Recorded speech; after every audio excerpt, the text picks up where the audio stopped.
get started. We'll quickly do the intro. I'm Rahul Bojwani. I'm the co-founder and CEO of Turiya.ai.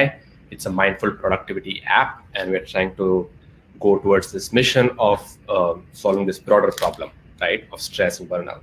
I'm also a human psychology enthusiast, really love learning more about psychology and learning more about humans. Would love to have a conversation with anyone here as well. And also, I have a background as a machine learning scientist. All right. Well, Rahul and I share a love of psychology and productivity. And I work in particular with busy professionals and entrepreneurs to take control of their time and energy, to maximize productivity and live in alignment with their core values. I'm really passionate about facilitating positive changes, leveraging the Four Tendencies, and also draw on 20 years of meditation practice. Cool. So some housekeeping items. As I mentioned, the activity worksheet. If anybody, thanks Ben for making a note about how to use the worksheet. Ben has kindly agreed to assist and monitor the chat. Shout out to him here at the Impact Hub. They're also hosting our event today. So open the document, make a copy, put on your own drive. So that is the activity worksheet. And then for questions, ideally, if you can use the Q&A section to add all your questions in one place there, and we will address those towards the end. We should have 5-10 minutes to tackle your burning questions. And then I think we can move on from the housekeeping. Cool. Right, now I feel like I have to put both feet on the floor for this, ideally. Okay, I think we could all use a moment to arrive here. So this is a very short practice. Just before we jump in, the idea is to get centered, help us to all be fully present. And so for our first breath, your chance here is just to let go of that last meeting or activity you came from. Let that go. The next breath will be to let go of your upcoming activities, your to-dos. And this third breath is just to take a moment to arrive and really be here now.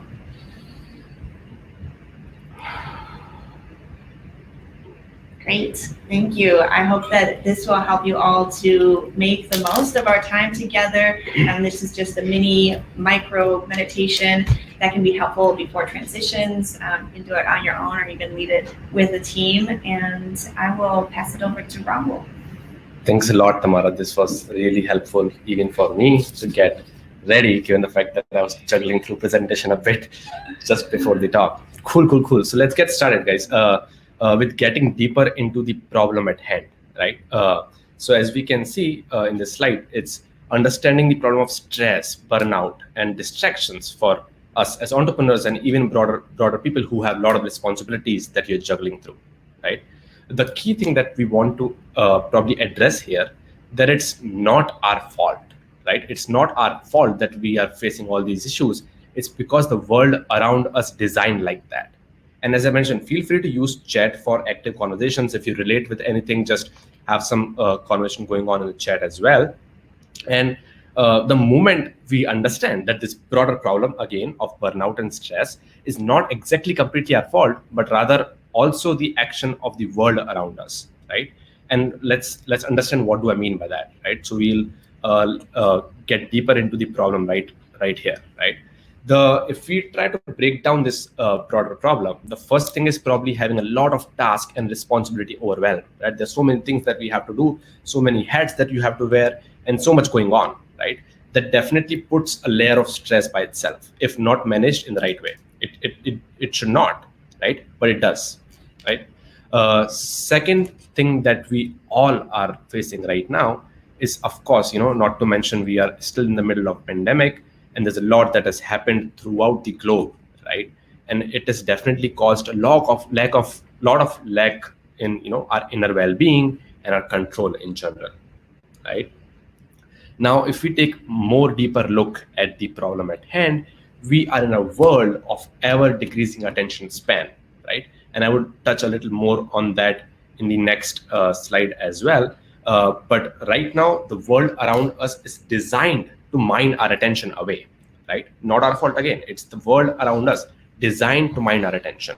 For us, it's very important to be aware of that and figure out techniques to take control of that and move beyond that, right? Lastly, work from home has definitely brought up a lot of social and well-being challenges, right?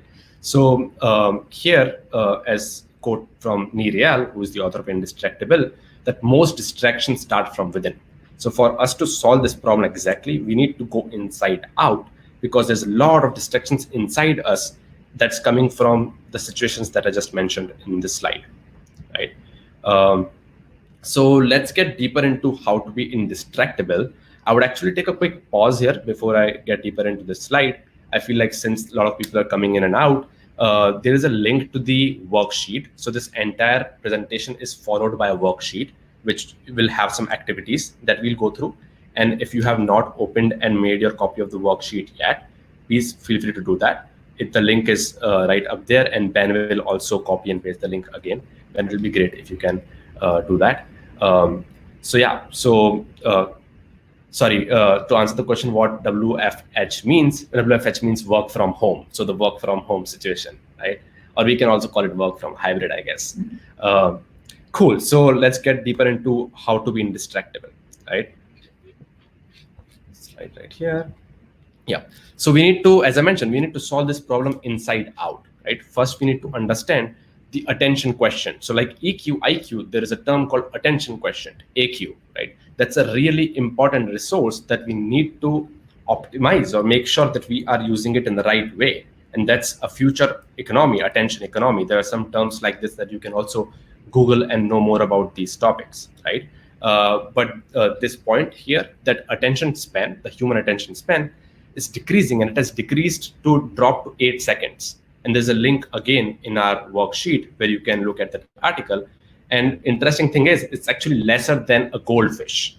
Think about that, right? And why is this happening? It's happening again because the world around us is designed that way. Like there's so many distractions from our social media channels, notification stuff like that, that we are juggling between different things. We are multitasking every time, and hence our attention is trained to be less. It's like that. It's basically we are training our attention to decrease it every time. And that's exactly what we need to tap on and solve it inside out, right? And we need to reclaim our attention back. So here we just quickly refer the model of Indestructible by Real. Again, this is mentioned in the worksheet as well, which are like 4 pillars of how we can be indestructible. So the first thing that on the right, let's look at the right first right now, we see make time for traction. So we have to take activities to make time for what traction is for us. And we'll go deeper into this framework in the rest of the presentation. Then we say master internal triggers. There are a lot of internal notifications and distractions inside us. We need to master those, right? And then hack back our time from the external triggers, all the external notifications and things, notifications from our laptop, Slack, mobile, everything that's trying to distract us. And also not only devices, but like people, kids in our house, anything that's kind of distracting us from our flow or traction. And lastly, also figuring out pacts so that we can prevent distractions, right? So this is the framework we will get deeper into of how we can hack back our time, or basically our attention. Cool. So this probably brings us to like one big activity in the worksheet. So can we have some like yeah or nay in the chat? That are you guys in the worksheet? Are you able to see this activity in the worksheet? Awesome. Thanks, Perfect. Thanks, Heather. Cool. So let's get deeper into this activity right here, right? I'm going to explain those 2 activities right now, and then we'll take a 1-minute time box or 1.5-minute time box to go do that activity together, right? So first part of the activity is think of the 2 biggest distractions that happen in your day-to-day lifestyle. I have mentioned my example, social media being Instagram being one. It's a big distraction for me. And then communication channels like WhatsApp, Slack, Messenger, right? Those are the two really big distractions for me, right? So think of your two biggest distractions in your day-to-day lifestyle, and then think and observe the moment that it happened last time, when those distractions happened to you last time. And if you have made the copy of your own copy, then add that in your worksheet as well. So we will quickly get started with 1.5 minute timer. I'm gonna start a timer right here, and let's get into that activity.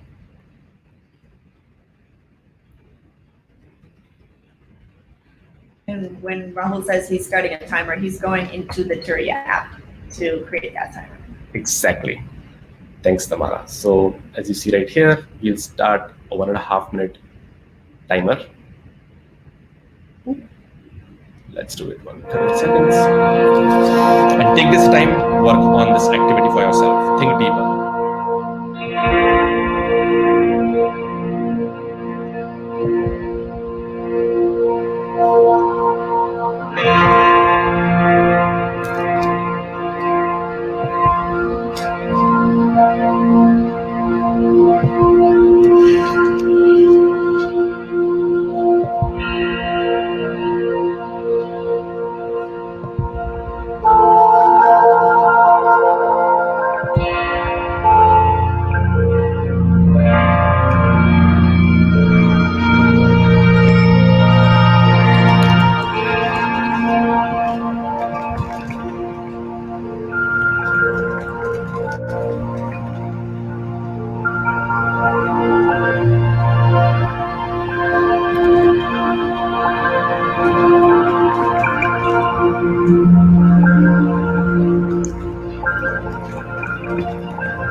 Cool, guys. So I guess all of us are done with the activity here. Let's take one deep breath for finishing this activity, and let's get started with the next steps here. Perfect. I hope you guys, oh, sorry guys, 1 second. I might have to go back to the slide. Some live tech issues. Right here. Cool. So I guess you guys got good enough time to think of those two distractions for yourself, and also specifically think of those moments when that happened and how did it feel, right? We'll refer to that again in the future. All right. So next step, let's just try to look at this research. This is a research done by Microsoft. It's linked in the sheet as well. It mentions that 30% of the remote workers felt that the burnout has increased after pandemic. And there's another research by Indeed, which mentions that whooping 52%, that's more than half of the digital workers feel burned out, right?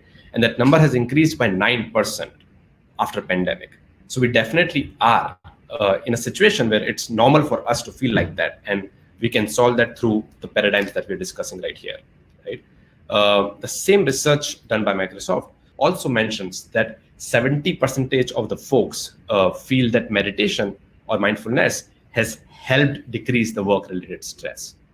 And that's exactly the point that we personally believe in and want to convey, is trying to be mindful. So this is probably where I want to bring the context more about mindfulness, that trying to be mindful throughout the day and trying different strategies of mindful productivity can help us solve these problems. And we will try to get deeper into this mindful productivity lifestyle hacks to achieve indestructibility and flow. And to get started with, I'm not sure how much all of you are aware of mindfulness. So we'll do a very quick video about mindfulness. It's like a funny, really nice video to set some context about mindfulness here.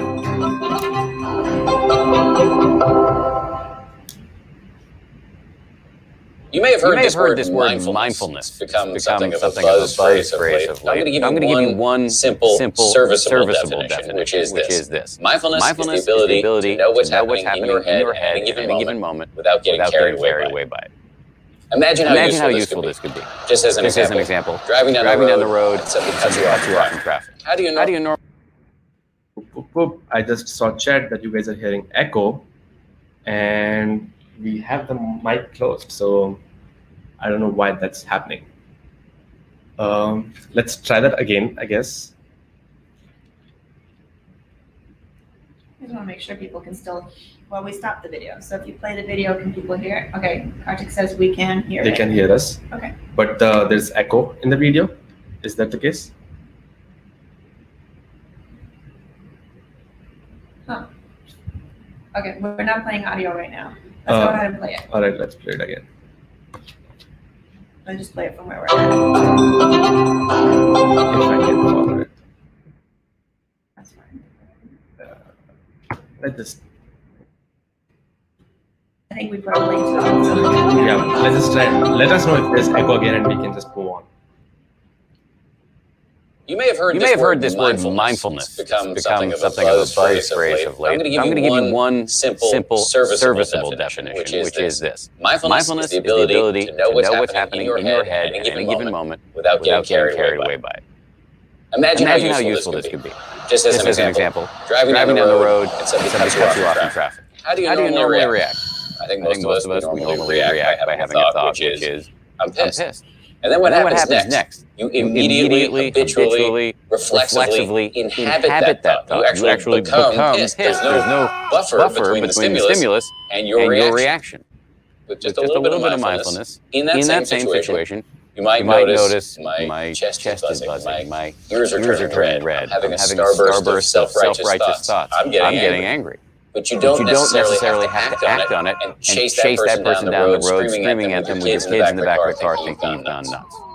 Now, you might be thinking, don't I need to get angry sometimes? Aren't I justified? I would say yes, but probably not as much as you think. The proposition here is not that you should be rendered by mindfulness into some lifeless, non-judgmental blob. The proposition is that you should learn how to respond wisely to things that happen to you, rather than just reacting blindly. And that, my friends, is a superpower. How do you get it? So that's a superpower that we need to explore. You can see the full video as well with the link over there. Cool. So let's just experiment this mindful productivity lifestyle. So there are the 4 big pillars that we mentioned. From the indestructibility, yeah, please unmute me because I'm unmuted from my side. All right, cool guys. I'm guessing you have unmuted me. So so in the rest of the presentation, we'll just get deeper into these 4 pillars. So the 4 pillars of indestructibility, which is making time for traction, mastering internal triggers, hacking back external triggers, and then preventing distractions with tact. Right. Again, so let's get, I think, that's you. All right. So if you think back to the activity that we did at the very beginning, just that centering, the 3 breaths meditation, think of a self-reflection on a scale of 0 to 5, 5 being very helpful. How helpful was that brief centering activity to help you focus and be present here over not at all? If you have positive feedback, feel free to put that in the comments. Otherwise, if you didn't like it, don't share. All right, we on to the next slide there. All right, make time for traction. So if we think of traction as being what we are really trying to achieve and get done, traction is anything that brings us toward what we really want. Whereas distraction is the opposite. You can see that magnet kind of pulling you away from what you really should be doing. And it's really important when we make time for traction to align your values. So I teach a workshop called Productivity with Heart, Aligning Your Values with Your Schedule. which includes a process of values clarification and creating time on the schedule for what matters most. And when we can tackle our most important tasks during our workday, we also have more time and energy at the end of the day to be present for ourselves and others. Next slide. And prioritization really needs to start with yourself. Self-care is not selfish, and you have to literally put on your own oxygen mask before you can assist others. There's a Centeredness Theory where this diagram was taken from that impacts all kinds of things from focus and flow states and integrates mindfulness. But the core idea is, if we don't make time for ourselves, nobody else will. We have to feed ourselves, we have to sleep, we have to do that proper self-care before we can do the things that are also important for us, for work, for family, for our community.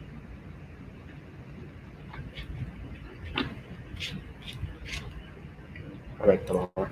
And Nirayal says, you can't call something a distraction unless you know what it is distracting you from. So if you block off time on your calendar to create social media or look at other people's social media to get ideas for content, that could be traction. But if that time was supposed to be preparing for a meeting, then that is distraction. So the same activity can be seen in either light. Let's go to the next slide.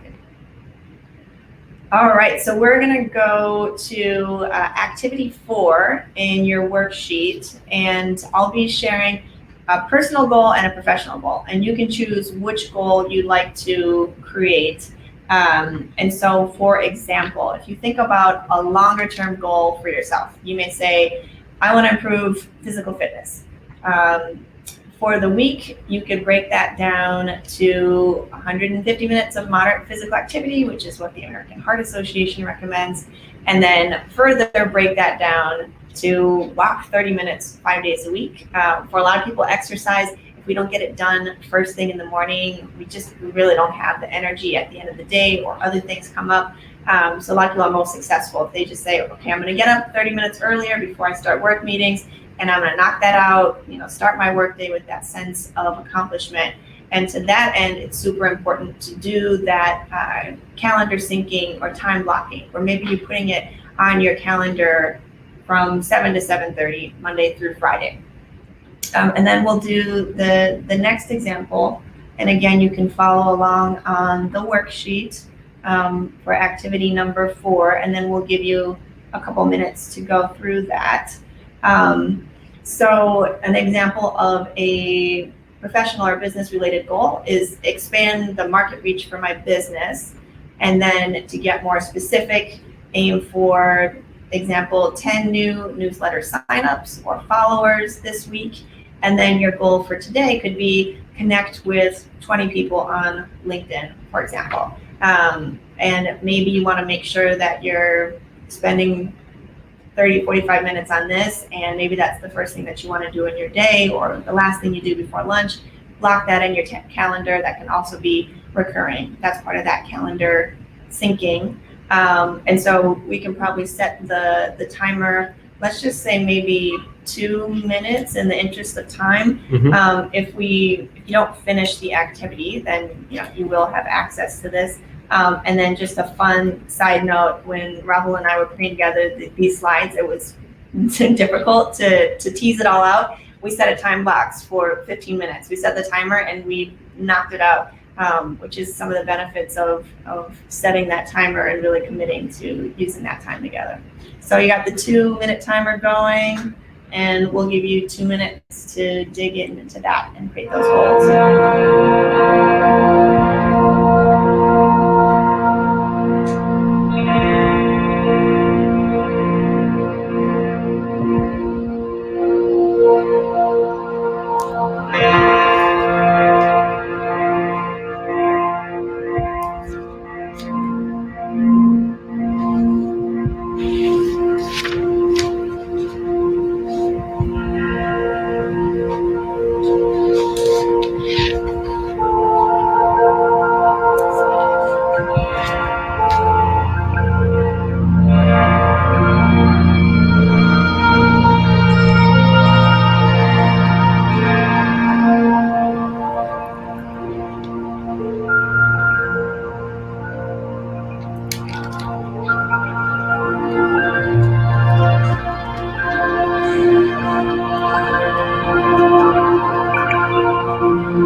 Awesome.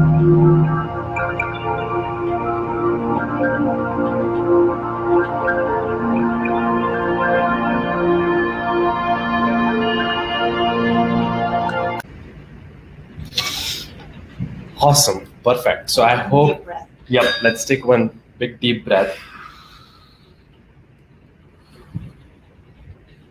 I hope you guys got done with one of your biggest pillars, like you broke the goal down into a daily goal and put it on your calendar. Right? That's a big activity right there, to blocking your time on your calendar. Let's take definitely a deep breath, as Tamara mentioned, for nailing that down.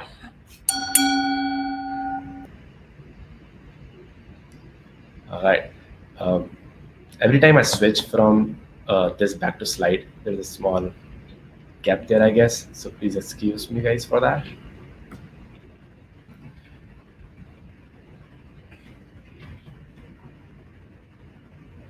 I think we still got traction because we're not really losing people yet. So that's I good. like that. And I saw a question in the chat as well. What is traction? I can quickly address that as well. Looks like we already got a few perfect answers there. All right, back to slide. And we got done with this activity. So as some of you guys already mentioned, traction is like opposite of distraction. So distraction actually comes from, it's a Latin word. You guys can look it up for the details. And distractions come from traction, and traction is anything that's not distraction, right? Like what's your traction, or what's defined for you that you want to do? What's your values that you want to do? Basically, that's traction. And distraction is anything that you decided not to, like you don't, it's not your need, it's not what you wanted to do, but you're still doing it. So that's a distraction, because that's not your traction, right? Even working could be distraction in that term, logically, by the way, because let's say my goal is that I want to watch a movie right now, right? So that's my traction. Watching movies is my traction that time. And that time, if I'm replying to a work email, that's distraction, right? For the broader concept. All right, so let's get to the second pillar, right? Mastering internal triggers. That's a big one because, as we mentioned in the initial part of the presentation, that we have a decreasing attention span, so many things going around us. Our mind has a common tendency to do multitasking. So with all that going on, we really need to check what are the internal triggers and tap those. First, let's understand what are these internal triggers. Maybe I should have explained that. But internal triggers are like notifications that are in our head. Let's say, I'm giving this presentation, but maybe I'm thinking, oh, how is it going? Or maybe what about the worksheet? Is it working? Or anything that's coming to my triggering me, which is taking me away from the now, is internal trigger, right? Taking a more realistic example, let's say when you are working in the day, and you realize that you're writing an email, but suddenly you're like, oh, what about the other email? What about the other task? So many thoughts going on inside us without any external notification, right?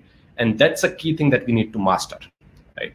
And so the knowledge here is that discomfort precedes distraction. So any distraction that we end up going is actually our mind's way of saying that there is some discomfort that I want to go away from, right?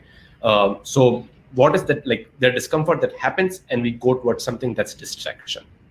And some examples of discomfort that I have mentioned here are like feeling lonely, feeling anxiety, anxious, having a craving, or feeling overwhelmed with so many things. Those are the discomfort feeling that we go into, and then we hop on to some distraction from there, right? So here in this activity, we want to actually nail down on those discomforts. So master the internal triggers. In your worksheet, again, you would see this activity where if you would remember in the beginning of the presentation, we were thinking about what were those moments when you had the last distraction, right? Now, I would request you to go back to those moments, think of those moments again when you were having those distractions, and try to query that what was the discomfort, like what are the key discomfort that affects that, right? What are the key discomfort that comes up because of which you end up going to the distraction. We'll give 30 seconds here. I'll not run a timer. This could be a quick activity. So just go ahead and spend like a few seconds, think of those key discomfort, and note that in your workshop, in the worksheet.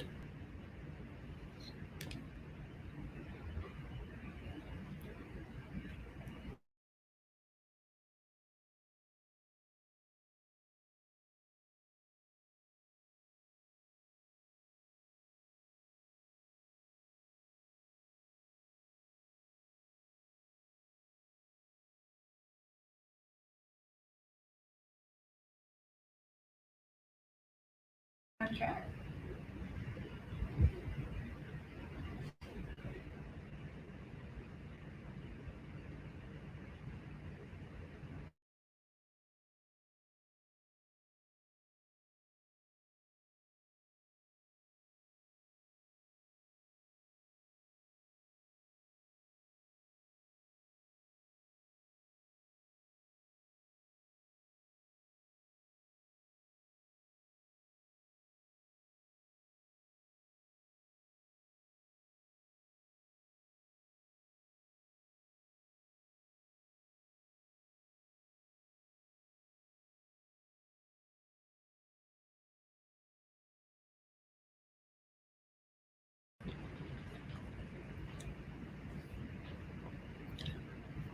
How are we feeling, guys? Are we able to figure out the discomfort?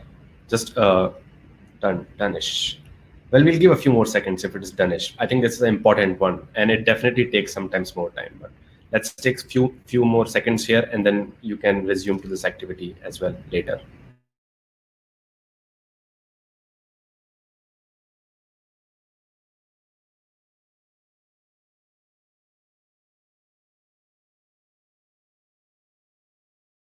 Ben, I relate to what Ben said. Is I feel like you keep going on this, like all of the list of things that cause distraction could be endless, and that discomfort that makes us knee-jerk reaction take out the phone for no apparent reason. Cool. So let's move on to the next activity. I guess you guys were able to nail down that discomfort and be just mindful about that discomfort, right? In the next activity, we are seeing channeling those internal triggers with Pomodoro timer, right? Craving for comfort. Nice. Thanks, Karthik, for sharing that. So here in this activity, it's not a hands-on activity now, because maybe you guys are like, oh my God, there's so many activities in this workshop.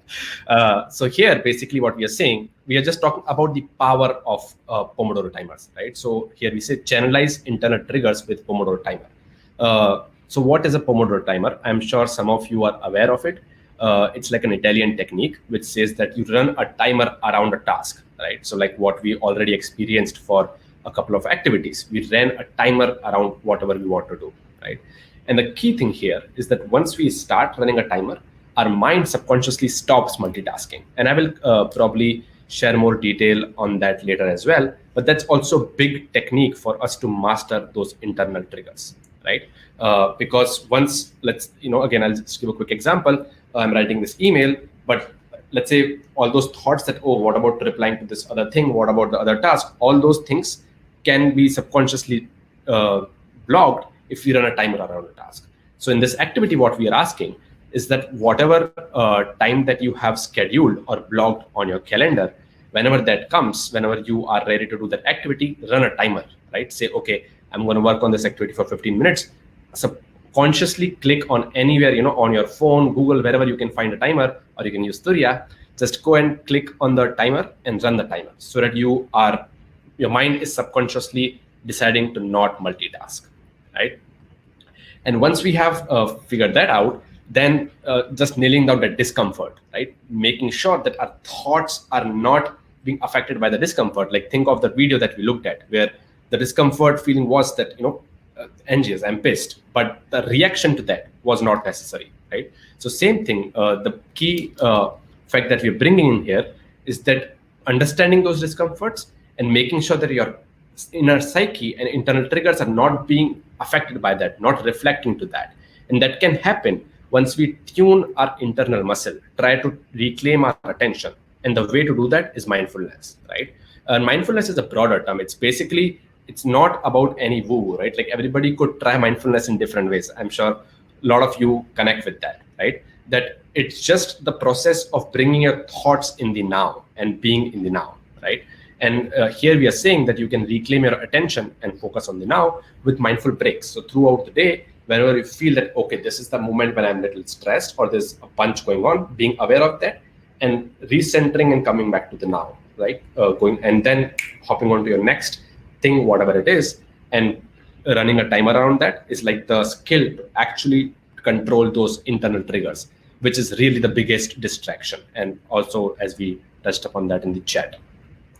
So moving on. So once we have figured out these two pillars, so we have made time for attraction, we have mastered our internal triggers, we already are in a very super strong position, right? Now we have to tackle those external triggers. Now, what are those external triggers? It's basically, notifications, pings, all that stuff that we are getting, like sound. Like it's basically our limited senses that, like if we close our eyes and like just sleep, ideally we are just distracted by internal triggers, right? External triggers are like something whatever our senses feel, and then they get triggered by that, again, subconsciously. Like notification comes, you sometimes don't even know, you pick up your phone, you are there, and you have no clue you reached there, right? So those things are, again, something that we need to take strong hold of. And there are techniques to do that. So there are 3 points that we have mentioned here. First thing is resetting or blocking your notifications. So all these products, apps, right, they are not designed with bad intentions, ideally, right? They are designed with solving a problem. But of course, we need to take charge of them, not let them take charge of us, right? So they have, like, all of them have some settings to control, but most of us don't even go there to play with that in the way that works for us. We let the app play for us in the way it works best for them, right? So that's what we have to change. So you go to your settings and make sure what are your mostly hidden, though, as Karthik mentioned, but that's where we need to like go ahead and try to make sure that we still solve that, resetting our notifications or blocking notifications in the way that in our work sessions, wherever we are on traction, there is no distraction externally that's pulling us away.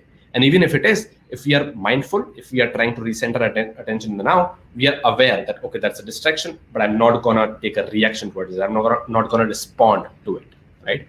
And going into do not disturb. So DND's do not disturb focus session. That's again like the Pomodoro timer sessions, like the one we tried. Going into timer sessions is another great strategy to hack back your external triggers. And using external indicators for DND. By that we mean, like, when you have kids or other coworkers around us that might disturb you. So having like a low label like that I'm in a busy session, indestructible session, or I'm working right now, like making it loud and clear to the surrounding around you that do not disturb me. I am into the session mode right now, focus mode right now. So D&D for do not disturb. Do not disturb. See. All right. And lastly, we will move to preventing distractions with pacts. All right. So looking at some of the different ways, we've talked about a lot of different ways so far of preventing distractions. Accountability is a big one. Most of us benefit from some form of accountability. And so this can be external accountability, like colleagues, peers. You don't want to let down your business associates. Meeting with a personal trainer, your pet asking for you for a walk. There's group accountability like Facebook groups. Turia has accountability rooms where you can connect with your teams. You can go public with accountability, sharing goals via social, or use commitment devices like fitness trackers and different apps. We can also make accountability more internal by reframing our identity. So I've done a lot of coaching with tobacco cessation, and it's really different when you tell yourself, rather than I can't smoke, I don't smoke. This is part of my identity, or I am indestructible. This is who I am, and really tap into that. You can really also leverage your identity to align with your values and who you want to be. Remind yourself that focus can be an identity. People can put screensavers or post-it notes to say that this is who I am. I am indestructible. I am productive. I am focused. And you can use your internal identity and make it a little bit external by creating visual cues. So I had a light outside my office that would be red if I was recording a podcast or doing an interview, or if I was on an important call. And then at other times I would turn the light off, so people knew that I was kind of in indestructible / do not disturb mode. Let's look at the next one. All right, so knowing your identity, whether how you respond to internal and external expectations. I love this framework from Gretchen Rubin called the Four Tendencies. And so You can see upholders readily meet inner and outer expectations.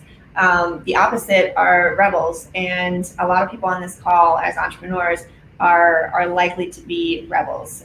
The highest percentage, even though rebels are less than 20% of the general population, they are much likely to be found among entrepreneurs because we want to carve our own paths.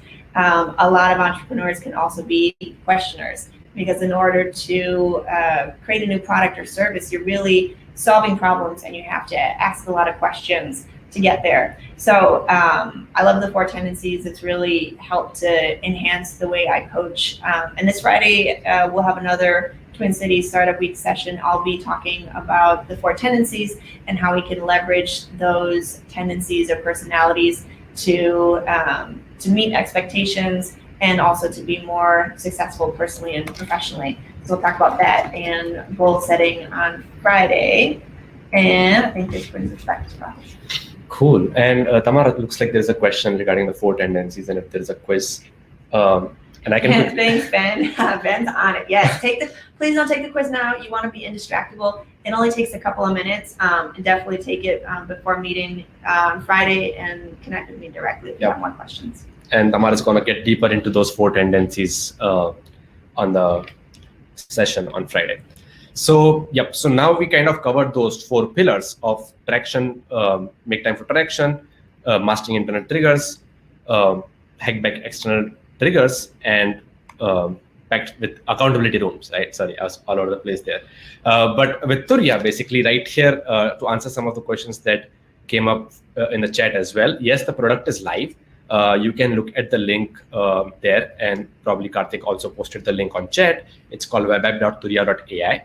And there we have basically productized these psychological hacks into the product together. I'm going to do a very quick walkthrough of that to explain how those things can be used. The 4 pillars that we mentioned in the product right here. I guess you guys can see my screen. So let's walk to the 4 things, right? First, we talked about make time for traction, right? So this is where we discussed about like making clarity. What is traction? So here is, if you can see, this is the productivity space. This is like my task list, right?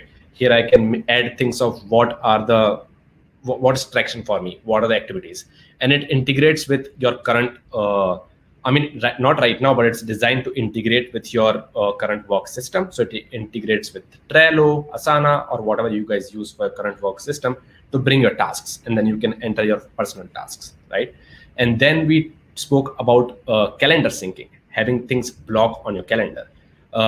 And this is, again, in Turiya, you can do the same. The intention is not to tell you to use Turiya, by the way. Of course, we are building Turiya with this bigger goal in mind and giving you a sense of how you can use this product to solve this problem. But ultimately, the key thing here is the concept, right? These 4 pillars and how we can solve that. So there are different techniques that you can personally use to solve that yourself as well. Turiya just brings all those things together in a bigger picture, right? So I just dragged and dropped something right here to calendar sync, right? Like the way we talked about. So you write your goals here, and then you put it right back on the calendar so that it's time blocked, right? Now, once I have things on my calendar, we need to go and master our internal triggers, right? So we need to go and, like, if you click the play button there, this is the timer that we were looking at in the presentation as well. So this is where you can just go ahead and say, okay, I'm going to work on this task for 40 minutes, for example. And this is where you're telling the subconscious mind that, okay, this is the time for me to work and focus on the now. So the moment I run the timer, my mind is not multitasking and being distracted. And then we spoke about how we can bring mindfulness as a technique to hack back those internal triggers and recenter in the now, right? Come back to the now. So let's say I am working on this activity right here, and I get done with it. So I just muted the audio there so that I can continue speaking. I finish this activity, like done. And that's where I'm taking a deep breath. This deep breath, for example, right here is also helping us recenter, getting out of the stress or whatever happened in that task, writing an email or making a presentation or whatever it was, and being ready for the next work at hand. It need not be a work. It could be whatever that's your traction, right? Your play thing could be a traction. And then as you're grooving through your tasks and you feel like now your mind is feeling the discomfort, like we discussed, that's where you click right here and experiment a mindfulness activity. So we have our audio recorded content, our mindfulness activities of different in different buckets. I'm just going to quickly show you. Okay, time for a wall sit. Albeit a bit mindfully. This workout is also referred to as the King's Chair. Support your glutes against. Very quick example, guys. I'm not going to play the whole thing for you, but you can basically take mindfulness breaks inside the product, and these are audio-guided content, 2 to 3 minutes, designed to help you recenter throughout the day, right? So then we discussed about internal triggers. Now we got about external triggers. Right now we don't have notification blocking activity, but we're working on the mobile application that would certainly have features to block external notifications as well, right? And last but not the least, we spoke about accountability as techniques. So this is where you can actually go ahead and create rooms. Even in this chat space, for example, if you would like to share your contact details, find other accountability buddy who you want to stay accountable with.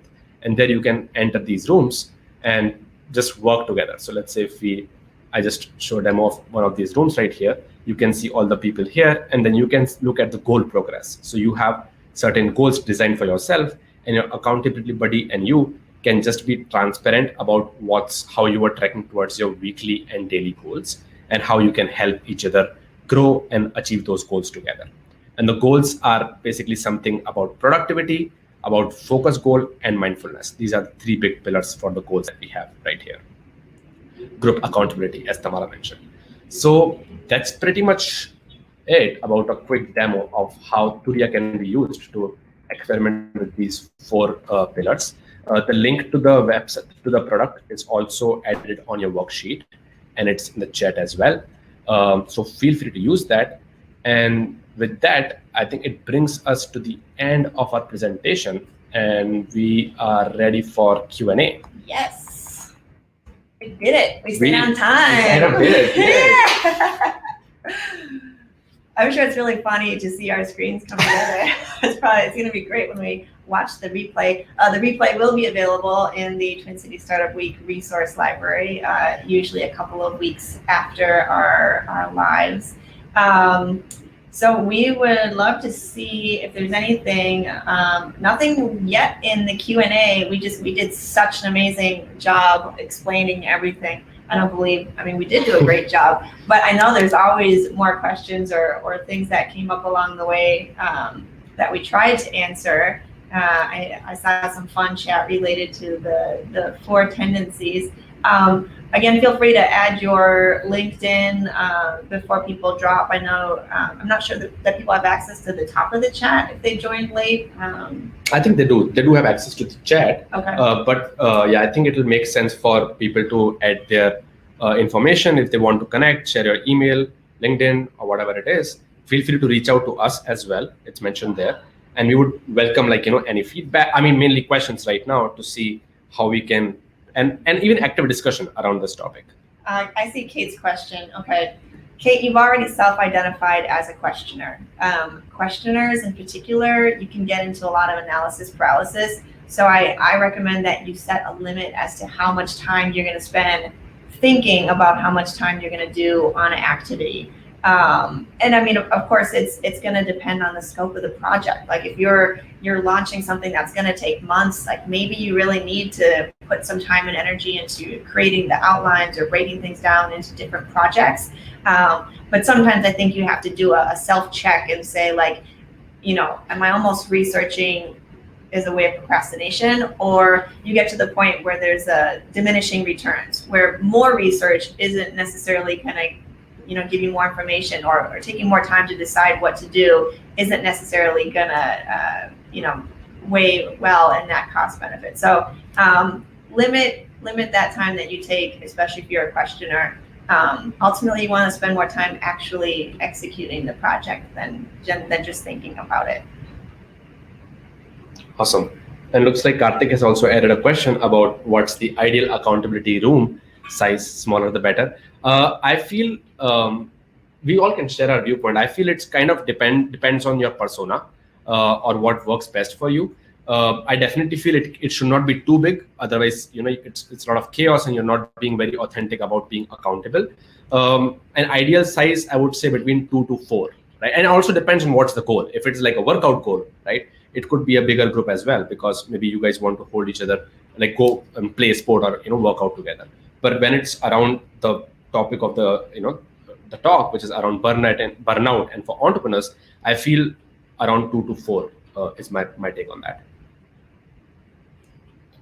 And there was a suggestion also to read the questions, because for the replay alone, they don't have access to the chat. So thanks for pointing that out. Do you want to say what's the question Kate had? Yeah. So Kate's initial question was, how much time do you think is appropriate figuring out what to do versus doing it? I know planning is important, so you're doing valuable work, but how much? So again, definitely an individual to the person and the project. We'll give people another minute or so to see if you have other questions. Otherwise, you might have a couple of minutes back in your day or to get to your next session. We definitely want to keep in touch with each and every one of you. We each have our own mailing list to share about our products and services, and then also LinkedIn is a place that that's easy to connect. Thank you, and you're welcome. Thank you all for attending. Ben added some comments. So we're really glad to see everybody here, grateful for your time, and look forward to staying connected. Our information is also on the activity sheet, so feel free to connect with us there. And Rahul just shared the feedback form. Is there a link to that in the worksheet? There is. I think not in the worksheet. We can just put it in the worksheet again, and you guys can go to the worksheet to check. The worksheet so that you can do that later today when it's still fresh or between activities. We're not recommending that you multitask during other people's presentations, right? You don't want to do that. Like that. So should we call it good? I think so. All right. Well, thanks everyone. We appreciate your time. Oh, Bridget, what advice do you have for finding the balance between improvement and being gentle on yourself? Oh my goodness. I love this topic. I'm looking at writing a blog post about it, because I know a lot of meditation teachers like Pima Chaldron are talking about self-improvement can be a little bit negative, like lacking in compassion towards yourself. So I think there's definitely a balancing act for that.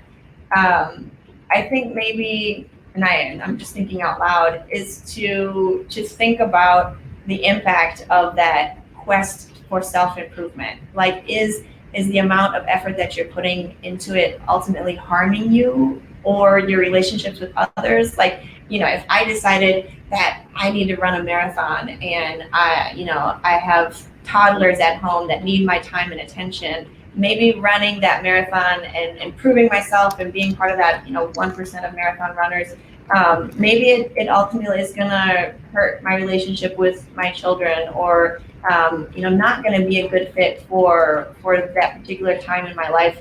And there's lots of different ways that we can look at self-improvement. I think sometimes the way we push ourselves in our business is not quite gentle on ourselves also, which is why it's really important to try to find and create that balance. And it's very subjective. It's really going to be different for everybody. But I think that's a wonderful question. I'd love to connect with you more on it. Maybe you have some thoughts for my blog post.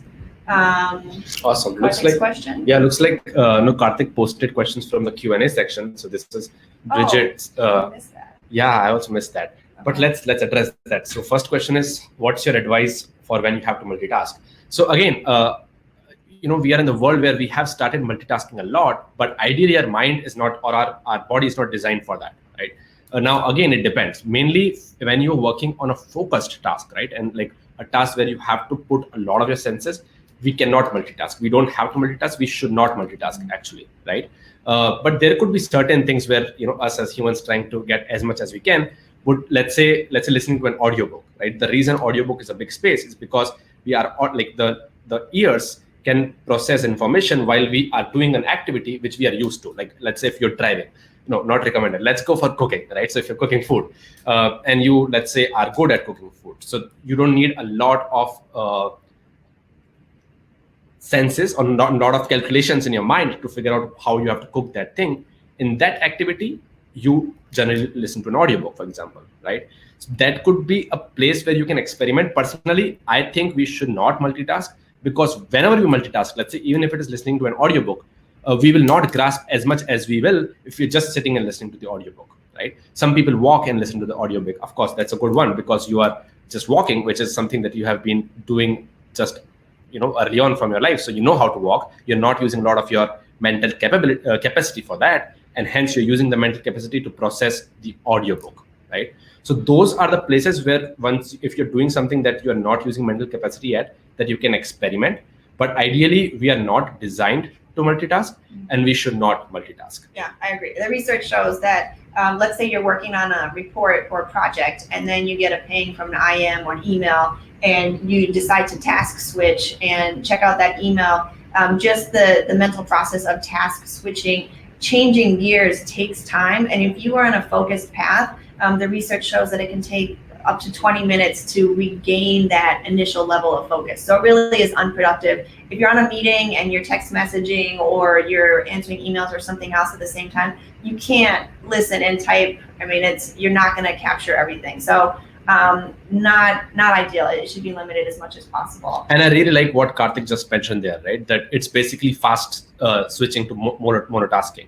And that switching, as Tamara just mentioned, is actually a lot of wastage time or energy that we actually don't realize, but we are not totally in there for either of those tasks. Yeah.